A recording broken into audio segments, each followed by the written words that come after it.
sé si no hay que negarlo, pero... Creo que nos estamos yendo un poco por la tangente, porque les explico por qué mi postura en este sentido. Hay un conflicto que ahora es explicado por distintas aristas, ¿no? Sí. Pero también, ¿qué es lo que nos llevó a esto? Es lo más importante, pero si hay grupos, si no hay grupos, si fue un poco más predominante que no. Yo creo que también tiene que ver ahora, María Cristina, con una intención de demostrar lo que es el pueblo ucraniano en referencia a lo que es el avance de las tropas rusas. Y hago muy bien esa aclaración por esto que hablábamos recién. Pueblo ruso no es igual a su clase dirigente. Pero esto quería preguntarle, antes tengo una información que me quedó en el tintero. ¿Cómo se pronuncia esto, Claudio? Vasily Nevencia. Nevencia. Bueno, él es el embajador ruso ante las Naciones Unidas. Y escuchen lo que dijo. Comparó a la fuerza nacionalista ucraniana con los terroristas del Estado Islámico y dice que la verdadera amenaza para los civiles ucranianos proviene de ellos y no del ejército ruso. María Cristina. Es una flagrante mentira.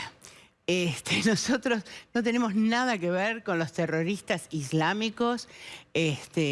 Nosotros somos ucranianos, hay distintas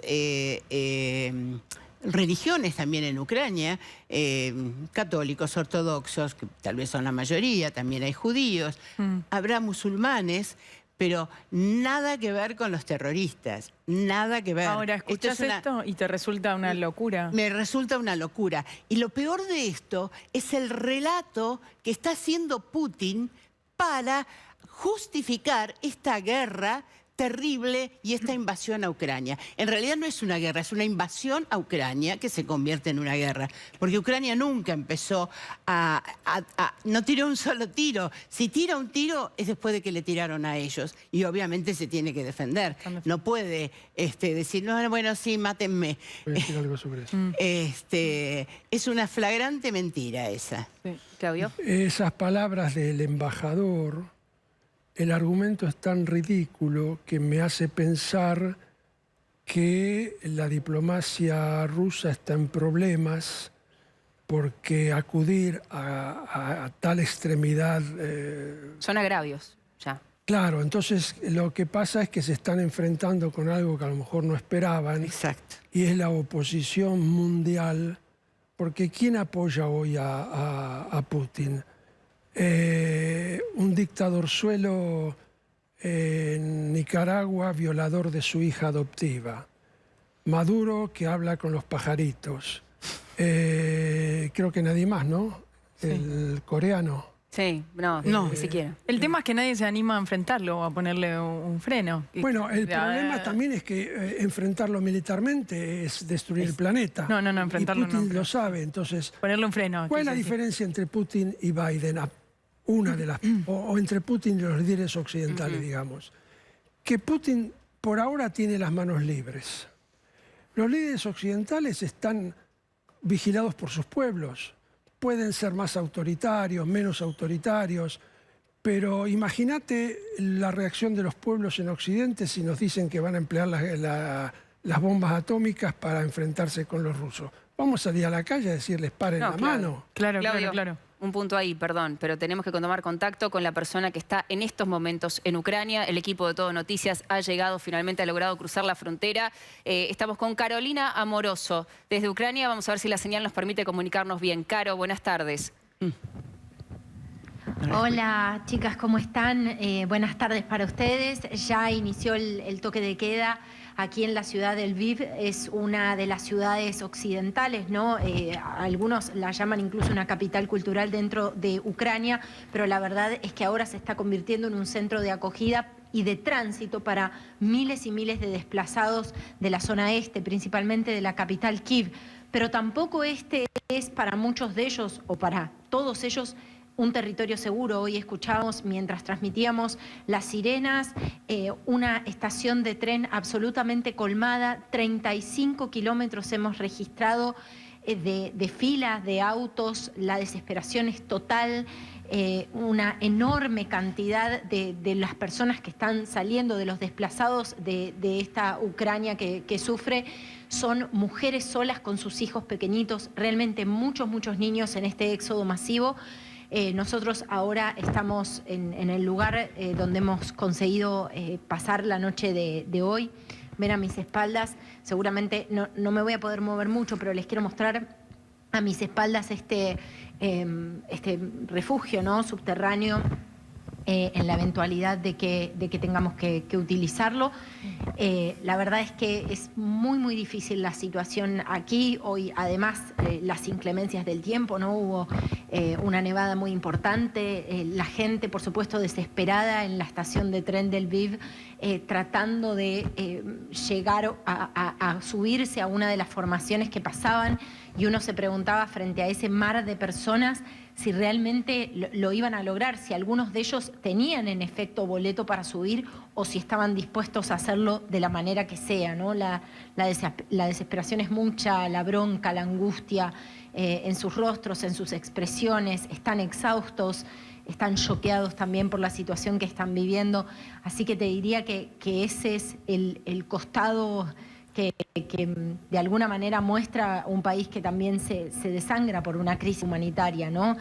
Nosotros hicimos el camino de venir desde Polonia, y la verdad es que los centros de recepción en Polonia y las articulaciones que hay entre la sociedad civil y las instituciones del Estado, ¿no?, la defensa civil y demás, son muchas. La gente se ha movilizado, las comunidades, sobre todo las comunidades de frontera. Nosotros estuvimos en la localidad de Rzeszów y veías a la gente, a las familias, gente muy jovencita, absolutamente movilizada por esto, pero la situación desborda. Realmente son decenas de miles las personas que están pasando, y por supuesto en una situación sumamente apremiante, con muchísimas necesidades y con una incertidumbre total con respecto a sus próximos días, a su mañana inmediato, ¿no? Me parece que es muy importante poner el foco ahí en esta crisis humanitaria que muchos anticipan va a seguir creciendo en su dimensión, en su dramatismo, y va a alcanzar un número cada vez más grande de ucranianos si el conflicto no cesa. Sí, tenemos la información, Caro, por lo menos hasta ahora, más de 360.000 personas cruzaron la frontera hacia Polonia, donde ya se dejaron de pedir documentos, certificados, había una pandemia y todos nos olvidamos de eso, ¿no? Y la gente empezó a irse como podía con lo que tenía. Sí, como podía con lo que tenía, y además, bueno, a esto se suma también el trauma en muchos casos, lo contaba más temprano, pero me parece importante reforzarlo, de las familias desmembradas, ¿no? Porque el padre de familia, en muchos casos un hombre joven, se ha quedado aquí para unirse. Ustedes saben que han recibido armas civiles que no formaban parte de las Fuerzas Armadas, pero que forman parte de esta resistencia armada. Bueno, entonces lo que vemos, por eso vemos tanto, y una de las postales más recurrentes son mujeres con niños solas, en el tránsito, en estas filas interminables, donde además hay autos ya abandonados, porque hay escasez de gasolina en esta zona fronteriza y en todas las zonas aledañas y en el camino a Lviv, que es esta ciudad donde nosotros estamos, empieza a haber escasez de nafta. Entonces hay autos que quedan abandonados, gente que empieza a caminar a la vera de la ruta. La fila es tan larga que hay gente que luego, digamos, da la vuelta, ¿no?, frente a la desazón que produce esa espera que parece interminable hasta llegar a tierra segura. Realmente es muy difícil. Por otro lado, cuando estás aquí, los escuchaba analizando toda la situación y lo que ha sido la magnitud de la avanzada de Rusia, pero aquí lo que percibo en los testimonios de la gente es que realmente tienen mucha confianza en la resistencia de Ucrania. Una mujer me decía, Ucrania lucha como un león, Ucrania pelea como un león. Una mujer que estaba con su hija de 18 años y que no estaban buscando en la estación irse a ningún lado, sino asistir a quienes venían del este y me repetían, nosotras nos quedamos acá porque esta es nuestra tierra. Wow. Es realmente muy, muy fuerte lo que ves en los testimonios, Caro, ¿no? y lo que escuchás. ¿Cómo? Y esos son los rostros de este drama. ¿Cómo fue para ustedes el llegar ahí? Recién contabas lo que fue el paso por Polonia y todo, pero ¿cómo fue llegar hasta ahí y cómo es para ustedes estar trabajando ahí en este momento? Bueno, ha sido realmente una odisea, ¿no? Llegar porque es muy difícil trasladarse. Yo lo decía, no tiene ninguna importancia la anécdota nuestra de nuestro traslado, porque nosotros venimos asumiendo que es una cobertura periodística, por supuesto, con dificultades, pero esto de alguna manera te significa lo que es para las personas que están necesitando huir y escaparse de lo peor, de algo que amenaza sus propias vidas, ¿no? Que algo que está amenazando a sus propios hijos. Entonces, realmente la magnitud del drama la terminás de tomar justamente cuando emprendés ese viaje en la frontera y te das cuenta de lo que significa esa odisea, ese peregrinar dolorosísimo que están pasando los desplazados de Ucrania. En cuanto a la cobertura, por supuesto, es muy fuerte todo lo que se ve aquí. Y también muchas las preguntas, ¿no? Bueno, la magnitud de la crisis humanitaria que nosotros estamos viendo es realmente sobrepasa cualquier esfuerzo que pueda haber por parte de organizaciones de la sociedad civil o por parte incluso de los propios estados, ¿no? Uno piensa si no es tiempo ya de también una respuesta articulada entre los distintos países fronterizos para acoger a estas personas, para darle la asistencia que necesitan, porque no basta con una acogida de apenas algunos días para después trasladarlos a algún lugar. Realmente estas personas tienen que reconstruir sus vidas. No, se notó, Caro, la improvisación. Entonces, es muy, muy terrible. Se notó la improvisación y esto venido también de que realmente no estaba, por lo menos en los planes de los ucranianos, el evacuar sus casas hasta antes de realmente hecha la invasión. Parecía que había una amenaza constante, pero que esa amenaza no se iba a traducir en el ataque en que se tradujo en tan poco tiempo. Pero te diría, Marian, sí, por supuesto, pero no solo en los ucranianos, ¿no? Las peores previsiones hablaban de una avanzada, de que Rusia se estaba movilizando, de que podía haber una avanzada desde el este, pero nunca nos imaginamos que en tan poco tiempo, en tan pocos días íbamos a estar hablando de la capital sitiada, sitiada. Esto sí realmente fue un impacto enorme, ¿no? Incluso para personas que han estudiado la evolución del conflicto, analistas con los que conversábamos, con Gonzalo Báñez repasábamos, Gonzalo Báñez, el productor de esta cobertura, repasábamos también los testimonios y de verdad no aparecía en los testimonios la posibilidad latente o concreta o inminente de que hubiera una invasión concreta a Kiev, ¿no?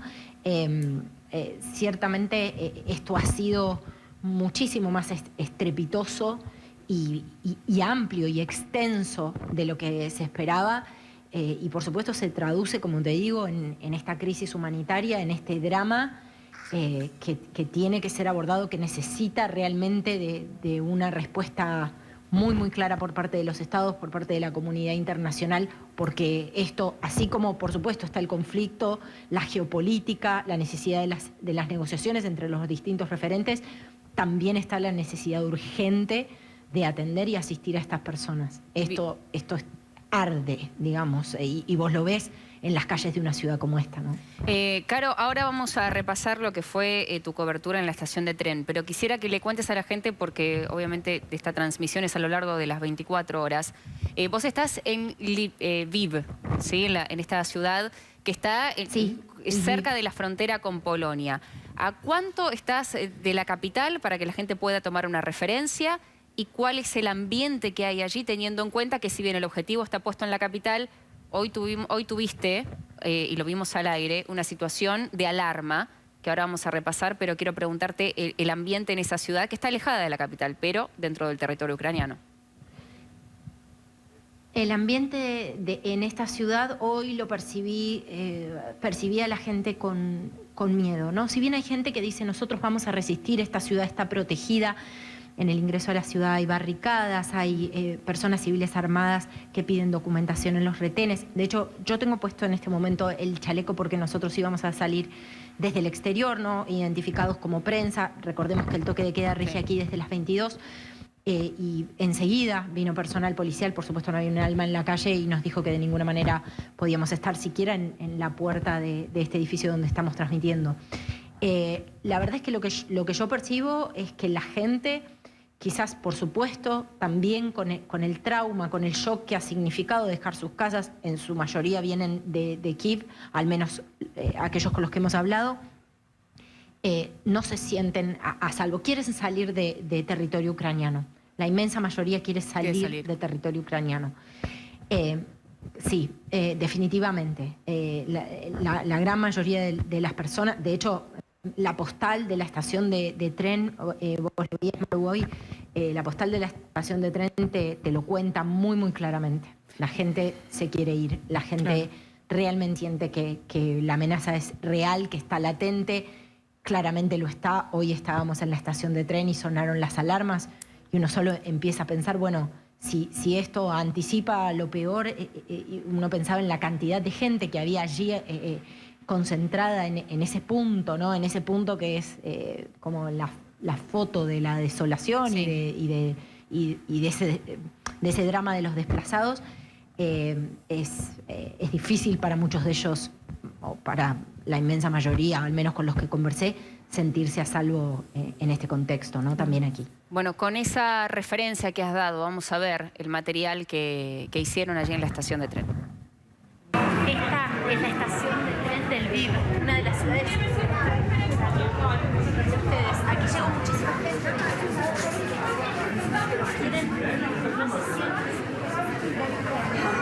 La perspectiva de que nos lleve, por ejemplo, a Polonia es lejana para muchos de ellos porque no tienen boletos, pero sí la desesperación, la necesidad de llegar a otro lugar seguro.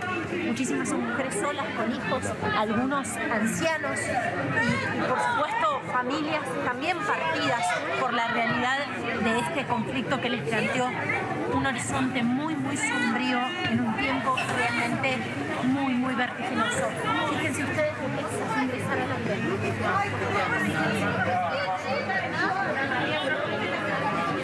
Esta es la imagen que pinta la desesperación del éxodo ucraniano.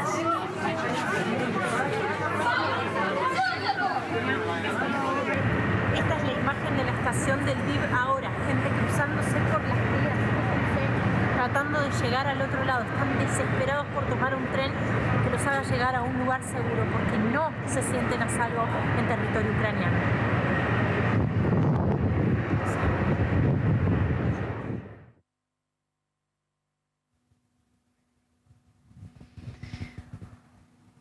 Bueno, no sé si estoy escuchando el final de la nota con algo de delay. Maru, vos me avisás. No, estamos en contacto. A mí me impactó mucho perfecto. A mí me impactó mucho ese andén.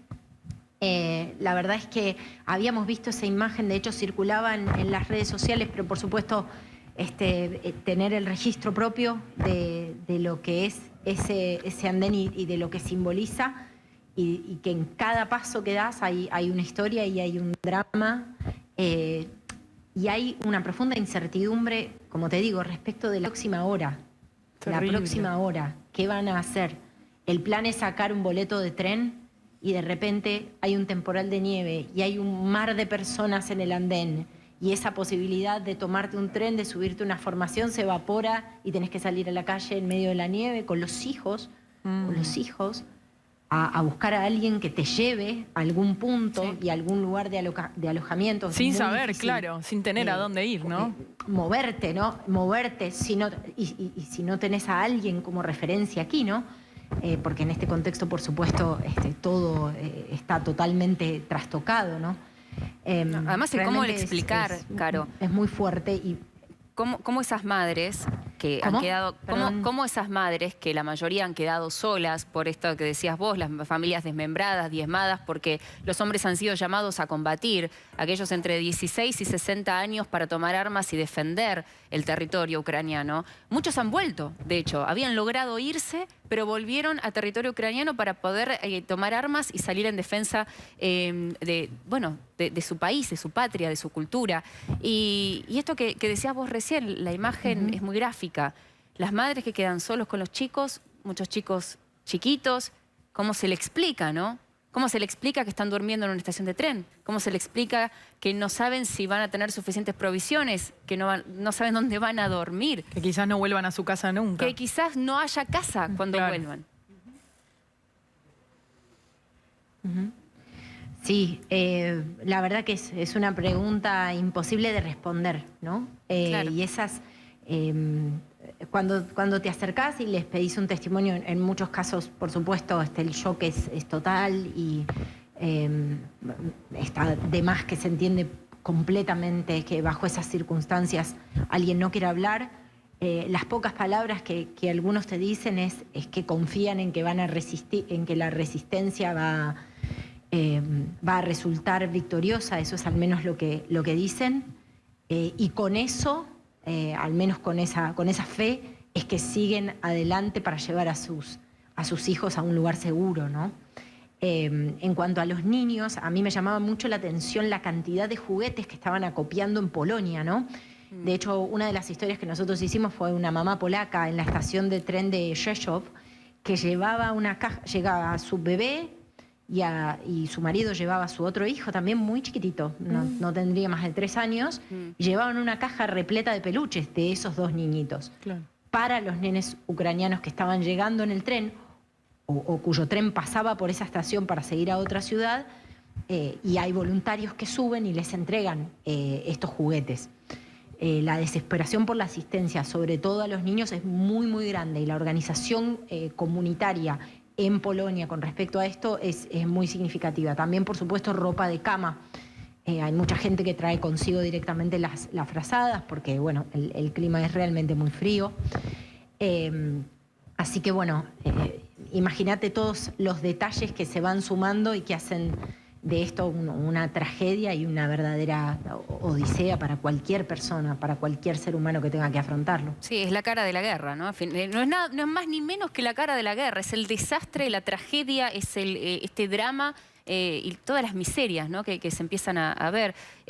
Bueno, una de las cuestiones que está preocupando mucho, Caro, y que es una de las últimas noticias, tiene que ver con la escasez de oxígeno, ¿no? En los hospitales ucranianos y el pedido de la OMS por corredores seguros para enviar suministros. O sea, no solamente es suficiente con que Occidente envíe los medicamentos o envíe las gasas o los primeros auxilios, no tiene por dónde llevarlos. Esto también, Caro, empieza a ser una escalada de complicaciones para la gente que tiene que quedarse a resistir.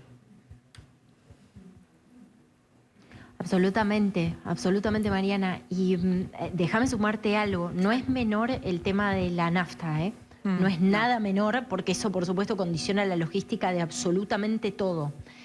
Es más, te voy a decir algo. Cerca de la frontera, una vez que pasamos Rzeszów, que es la ciudad polaca, muy cercana a la frontera, ya nos encontrábamos con algunas estaciones de servicio que no tenían nafta. Nada.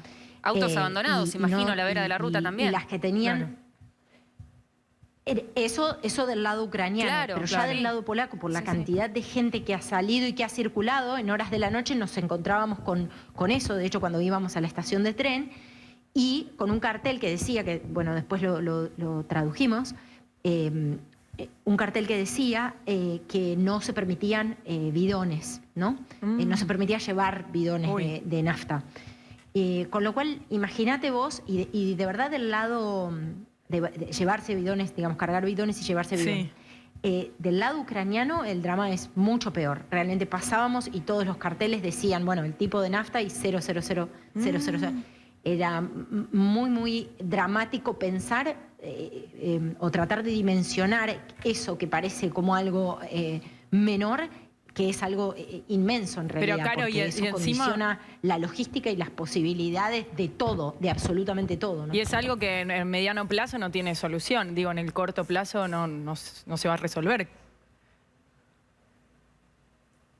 Bueno, nosotros vimos algunos camiones, la verdad es que no podría decirte con certeza si eran camiones de abastecimiento de combustible, la verdad lo parecían, pero como era a la noche y todo está bastante, algunas de las calles están bastante oscuras, no podría asegurártelo con certeza, pero me parecían tanques de camiones con combustible que seguramente estarán destinados a abastecer a las estaciones que en esta zona fronteriza realmente están muy complicadas con el suministro de gasolina, de nafta. Le pregunto a la mesa, ¿quién es el principal proveedor de combustible de Ucrania? Rusia. Rusia, exactamente. Claro. Ahora, Caro, el principal proveedor de combustible es Rusia y ya desde enero estaba la idea de que Rusia podía llegar a cortar el suministro